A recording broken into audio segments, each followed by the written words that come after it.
Dalam upaya meningkatkan pelayanan dan pemenuhan hak-hak dasar warga binaan terutama pada saat bulan suci Ramadan, petugas Lapas Kelas 2B Martapura kembali melaksanakan kegiatan pemberian makanan tambahan nutrisi extra fooding bagi para warga binaan pada saat berbuka.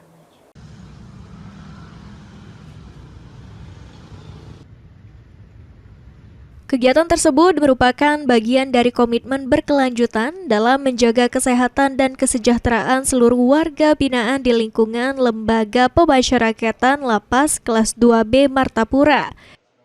Pemberian makanan tambahan nutrisi extra fooding dilaksanakan secara tertib dan terkoordinasi oleh petugas dengan tetap memperhatikan standar kebersihan dan keamanan pangan.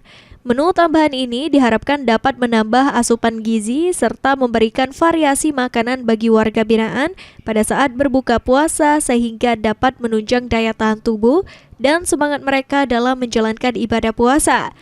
Kegiatan ini mendapat sambutan positif dari warga binaan yang merasa diperhatikan dan didukung kebutuhan nutrisinya. Pihak lembaga menegaskan bahwa pemberian makanan tambahan akan terus diupayakan secara berkala sesuai dengan ketentuan dan kemampuan anggaran yang tersedia. Untuk pemberian makanan tambahan tersebut, yaitu extra fooding, tentunya tercantum di dalam Peraturan Menteri Nomor 1 Tahun 2025.